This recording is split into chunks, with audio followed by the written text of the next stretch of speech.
ഒരു Indian football ആരാധകന്റെ ഏറ്റവും വലിയ ഗതികേട് എന്താണെന്നറിയോ? സഫലമാകാത്ത സ്വപ്നങ്ങളും പ്രതീക്ഷകളുമായിട്ട് ആയുസ് ഒടുങ്ങും വരെ അങ്ങ് ജീവിച്ചു തീർക്കണം.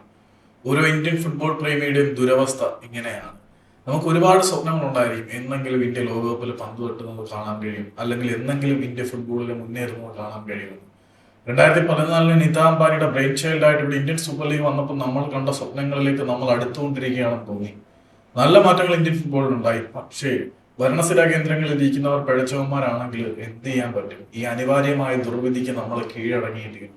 ഖാലിദ് ജമീൽ എന്ന പരിശീലകൻ ഇന്ത്യൻ ഫുട്ബോൾ ടീമിന്റെ പരിശീലകനായി സ്ഥാനാരോഹണം ചെയ്യുമ്പോൾ നമ്മൾ ഒരുപാട് കൊട്ടിഘോഷിച്ചു, ആഘോഷിച്ചു, എല്ലാം സത്യമാണ്. പക്ഷേ ഖാലിദിനെ കൊണ്ട് പിന്നീട് എന്തെങ്കിലും ചെയ്യാൻ കഴിഞ്ഞു?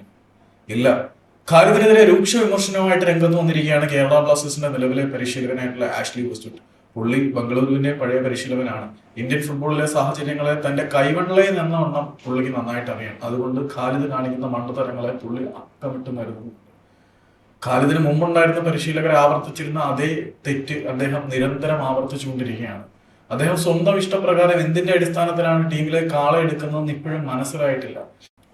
നാഷണൽ ടീമിലും ക്ലബ് ലെവൽ ഫുട്ബോളിലും എല്ലാം നിറമങ്ങിയ താരങ്ങളെ വീണ്ടും വീണ്ടും കുത്തി നിറയ്ക്കുന്നുണ്ട്.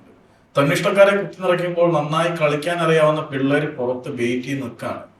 ഇതിനെക്കുറിച്ച് ബ്ലാസ്റ്റേഴ്സിന്റെ പരിശീലകനായിട്ടുള്ള ആഷ്ലി വെസ്റ്റ്വുഡ് ഇന്ത്യൻ ഫുട്ബോൾ ടീമിന്റെ പരിശീലക സ്ഥാനം നിങ്ങൾ ഏൽപ്പിച്ചിരിക്കുന്ന ഒരു തെറ്റായ വ്യക്തിയിലാണ് എന്ന് തുറന്നങ്ങ് പറയുകയാണ്.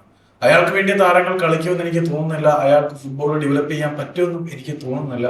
നിങ്ങൾ ഒരു തെറ്റായ വ്യക്തിയിലാണ് അധികാര ചരടുകൾ ഏൽപ്പിച്ചിരിക്കുന്നത് എന്ന് പറയുമ്പോൾ ഖാലിദിന്റെ അപ്പോയിന്റ്മെന്റിൽ വരെ കുറെ പ്രശ്നങ്ങൾ കാണേണ്ടി വരും. ഏതായാലും ഖാലിദിനെ രൂക്ഷമായിട്ടും നിശ്ചിതമായിട്ടും ഒക്കെ ആഷ്ലി വെസ്റ്റ്വുഡ് വിമർശിച്ചിട്ടുണ്ട്.